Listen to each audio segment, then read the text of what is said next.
Assalamualaikum warahmatullahi wabarakatuh. Halo anak-anak, bertemu lagi bersama dengan Ibu Putri. Bagaimana kabar anak-anak pada hari ini? Semoga kita selalu diberikan kesehatan sehingga kita lebih semangat untuk melakukan aktivitas pada hari ini dan tentunya lebih semangat untuk mengikuti pelajaran Ibu pada hari ini. Di video pembelajaran kali ini, Ibu akan menyampaikan materi pembelajaran untuk kelas 5, tema 5, subtema 2, pembelajaran 2. Namun sebelum kita memulai pelajaran kita pada hari ini, mari kita berdoa menurut agama dan kepercayaan kita masing-masing. Berdoa dimulai.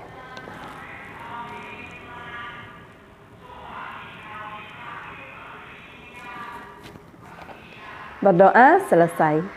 Sebelum Ibu menyampaikan materi pembelajaran kita pada hari ini, Ibu akan menyampaikan tujuan pembelajaran yang harus kamu capai pada hari ini. Tujuan pembelajaran yang pertama yaitu siswa mampu menjelaskan rantai makanan yang terdapat dalam suatu ekosistem. 2. Siswa mampu membuat teks non-fiksi tentang salah satu ekosistem. Dan 3. Siswa mampu mencari informasi tambahan mengenai tarian daerah lain di Nusantara yang menggunakan properti tari. Kamu tentu tahu bahwa ayam menghasilkan telur yang bermanfaat bagi manusia. Ketika kita memakan telur saat sarapan, kita mendapatkan energi dari telur ayam tersebut. Lalu, dari manakah ayam mendapatkan energi untuk menghasilkan telur? Diskusikanlah bersama teman sebangkumu. Perhatikanlah rantai makanan berikut ini. Pada gambar berikut ini adalah rantai makanan pada ekosistem sawah. Yang pertama, tumbuhan padi memproduksi makanannya sendiri melalui proses fotosintesis.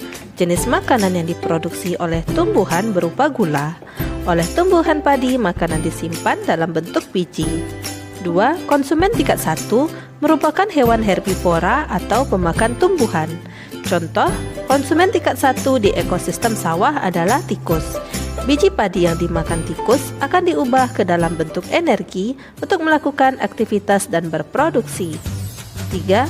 Konsumen tingkat 2 merupakan hewan karnivora yang akan memakan konsumen tingkat 1. Contoh hewan konsumen tingkat 2 dalam ekosistem sawah adalah ular. Ular memakan tikus untuk mendapatkan energi yang dibutuhkan untuk melakukan aktivitas. Konsumen tingkat 1 merupakan sumber energi bagi konsumen tingkat 2 agar dapat bertahan hidup. 4. Konsumen tingkat 3 dalam ekosistem sawah memakan konsumen tingkat 2. Contoh hewan konsumen tingkat 3 dalam ekosistem sawah adalah burung elang. Burung elang mendapatkan energi dengan cara memangsa hewan ular. 5. Pada saat konsumen tingkat 3 mati, tubuhnya akan membusuk. Pada proses pembusukan, tubuhnya akan diurai oleh mikroorganisme seperti bakteri dan jamur.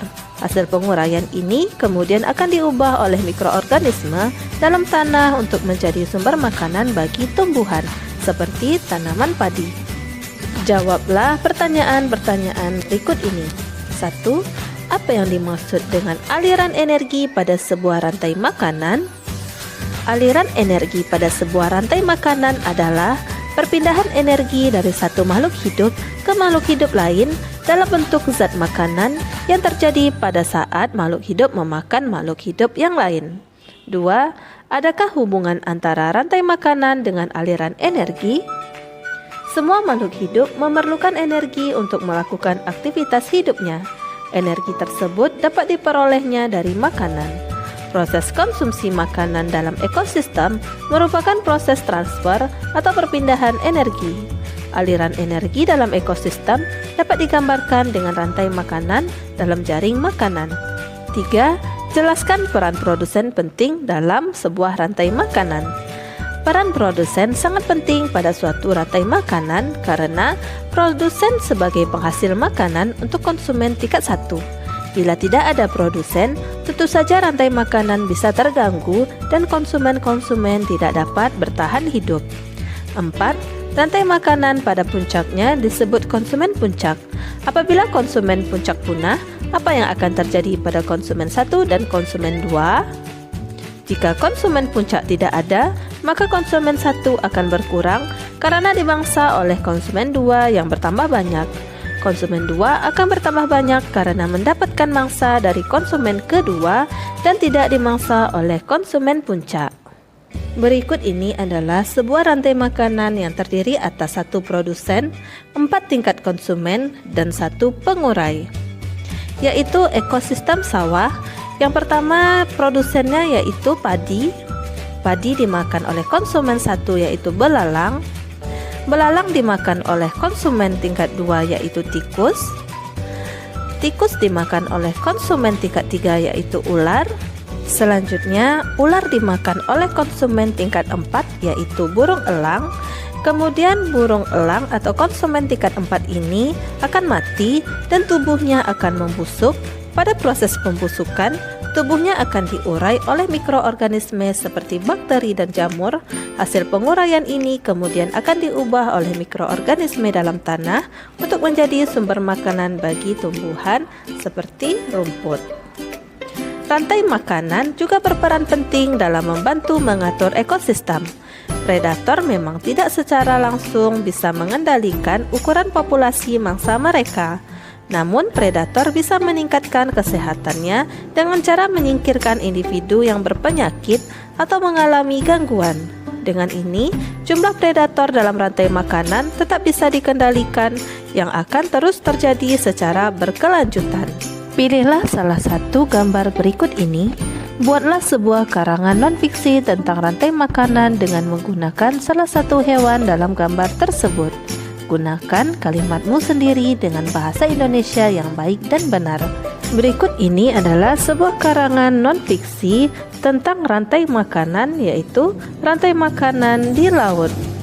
Rantai makanan adalah urutan peristiwa makan dan dimakan antara makhluk hidup pada suatu ekosistem. Salah satu ekosistem di bumi ini adalah laut. Kita tahu bahwa laut menjadi habitat para makhluk hidup laut, mulai dari anemon laut, ikan, gurita, cumi-cumi, kepiting, kerang, dan masih banyak lagi yang lainnya.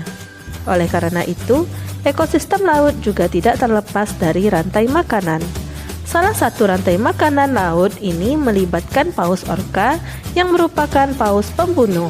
Beberapa makhluk hidup lain yang terlibat antara lain fitoplankton, zooplankton, ikan teri, ikan tuna, anjing laut, dan organisme pengurai. Setiap makhluk hidup tersebut memiliki peran dalam rantai makanan, yaitu produsen, konsumen, dan pengurai. Dalam ekosistem laut, fitoplankton menjadi produsen karena mampu memproduksi makanannya sendiri dengan bantuan cahaya matahari dan zat-zat kimia tertentu. Sebagai produsen fitoplankton menjadi mangsa bagi zooplankton. Zooplankton merupakan organisme kecil di laut yang termasuk ke dalam herbivora karena memakan tumbuhan fitoplankton untuk mendapatkan energi. Sebagai konsumen tingkat 1, zooplankton akan dimakan oleh konsumen tingkat 2, yaitu ikan-ikan teri. Ikan-ikan teri akan dimangsa oleh konsumen 3, yaitu ikan-ikan tuna. Sebagai konsumen tingkat 3, ikan-ikan tuna menjadi makanan bagi anjing laut yang merupakan konsumen tingkat 4. Anjing laut memang menyukai ikan-ikan sedang seperti ikan tuna. Paus orca menjadi konsumen tingkat 5 atau konsumen puncak karena hewan ini termasuk hewan karnivora. Paus orca suka memangsa anjing-anjing laut. Seiring berjalannya waktu, paus orca akan mati. Bangkai paus orca akan diuraikan oleh pengurai. Zat-zat penting pada bangkai paus akan dilarut di lautan. Peristiwa makan dan dimakan pada ekosistem laut ini akan terjadi terus-menerus selama ekosistem laut tetap terjaga. Yang kedua, contoh sebuah karangan non-fiksi tentang rantai makanan di ekosistem padang rumput. Di dalam setiap ekosistem sudah pasti di dalamnya juga ada rantai makanan. Rantai makanan adalah sebuah peristiwa makan dan dimakan antara makhluk hidup dengan urutan tertentu yang terjadi di dalam sebuah ekosistem. Dalam sebuah rantai makanan, ada yang berperan sebagai produsen, konsumen, dan juga dekomser atau pengurai. Tiap tingkat dari rantai makanan tersebut dalam sebuah ekosistem disebut dengan tingkat trofik. Pada tingkat trofik, pertama disebut sebagai organisme yang mampu menghasilkan zat makanan sendiri, yaitu tumbuhan hijau atau organisme autotrof yang sering disebut dengan produsen. Pada ekosistem padang rumput, tumbuhan rumput memproduksi makanannya sendiri melalui proses fotosintesis. Dengan bantuan sinar matahari, rumput mampu memproduksi makanan yang kemudian tersimpan di dalam tubuhnya. Dalam rantai makanan di padang rumput, rumput berperan sebagai produsen. Konsumen tingkat 1 pada ekosistem padang rumput merupakan hewan herbivora atau pemakan tumbuhan. Makanan yang dimakan hewan tersebut akan diubah ke dalam bentuk energi untuk melakukan aktivitas dan berproduksi. Contoh konsumen tingkat 1 yang ada dalam ekosistem padang rumput adalah belalang. Konsumen tingkat 2 dalam ekosistem padang rumput merupakan hewan karnivora yang akan memakan konsumen tingkat 1. Jadi konsumen tingkat 1 merupakan sumber energi bagi konsumen tingkat 2 agar dapat bertahan hidup. Contoh hewan dalam ekosistem padang rumput yang berperan sebagai konsumen tingkat 2 adalah tikus. Tikus mendapatkan makanannya dengan cara memangsa belalang. Konsumen tingkat 3 dalam ekosistem padang rumput adalah ular. Ular merupakan hewan yang makanannya adalah hewan lain karena ular merupakan hewan karnivora. Ular memangsa konsumen tingkat 2 yaitu tikus. Konsumen tingkat 4 pada ekosistem padang rumput adalah burung elang. Burung elang merupakan hewan pemakan hewan lain karena elang merupakan hewan karnivora. Elang akan memangsa ular yang berada dalam ekosistem padang rumput. Pada saat konsumen tingkat 4 di dalam ekosistem padang rumput mati, tubuhnya akan membusuk. Pada proses pembusukan, tubuhnya akan diurai oleh mikroorganisme seperti bakteri dan jamur. Hasil penguraian ini kemudian akan diubah oleh mikroorganisme dalam tanah untuk menjadi sumber makanan bagi tumbuhan seperti rumput. Keberadaan ekosistem juga dijadikan sebagai inspirasi dalam berkarya, seperti yang terdapat dalam beberapa tari daerah. Hasil panen yang diperoleh dari ekosistem sawah atau ladang dituangkan menjadi karya tari yang indah dan menarik. Beberapa tarian daerah juga menjadikan tindak tanduk hewan dalam sebuah ekosistem sebagai inspirasi tarian mereka. Berikut adalah beberapa tari daerah yang mengetengahkan tentang berkah Tuhan lewat ekosistem di sekitar. Tari tradisional Caping, ngancak yang berasal dari Lamongan, Jawa Timur, menceritakan tentang kehidupan petani. Tari ini menggambarkan para petani yang sedang bekerja mulai dari menanam, merawat, hingga memanen padi. Seperti petani sebenarnya, para penari juga mengenakan caping. Caping merupakan penutup kepala yang biasa dikenakan petani saat bekerja di sawah. Caping berbentuk kerucut terbuat dari anyaman bambu. Yang kedua, tari alang babega dari Minangkabau, Sumatera Barat, merupakan sebuah tarian khas daerah yang menggambarkan burung elang yang melayang-layang di udara. Burung elang ini mengepakkan sayapnya mencari mangsa, kemudian menuki dan menyambar mangsa tersebut. Setiap tarian daerah memerlukan perlengkapan atau properti yang dikenakan penari pada saat menarikannya.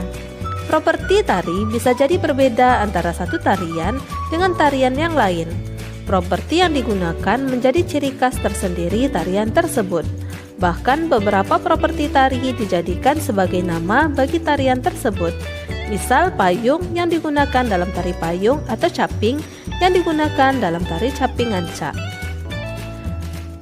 Lengkapilah tabel berikut dengan nama tarian dan properti yang digunakan. Nama tarian yaitu tari payung, properti tari yaitu payung. Yang kedua, tari topeng, properti tari yaitu topeng. Yang ketiga, tari pakarena, properti tari yaitu kipas. 4. Tari bosara, properti tari bosara. 5. Tari ranggu ayak, properti tari yaitu rebana. 6. Tari kuda lumping, properti tari kuda-kudaan dari rotan. Dan 7. Tari remo, properti tari yaitu keris dan selendang. Menurut pendapatmu, apakah properti tari yang digunakan memperkuat pesan yang disampaikan lewat tarian? Menurut pendapatku, ya, karena properti tari yang digunakan dalam menari memang sejatinya guna memperkuat mempertegas, serta memperjelas pesan yang disampaikan. Sebutkan tarian yang menggunakan lebih dari 2 properti untuk menarikan tarian tersebut, yaitu yang pertama, tari Cakalele dari Maluku Utara Minahasa, properti utamanya berupa perisai dan parang. Yang kedua, tari Kancet Papatai dari Dayak Kalimantan, properti utamanya berupa mandau, baju perang, dan perisai. Demikianlah materi yang dapat Ibu sampaikan pada hari ini. Semoga apa yang telah Ibu sampaikan pada hari ini dapat bermanfaat untuk dirimu dan menambah ilmu pengetahuanmu. Jika dalam penyampaian materi ada tutur kata Ibu yang kurang berkenan, Ibu mohon maaf. Akhir kata, wassalamualaikum warahmatullahi wabarakatuh.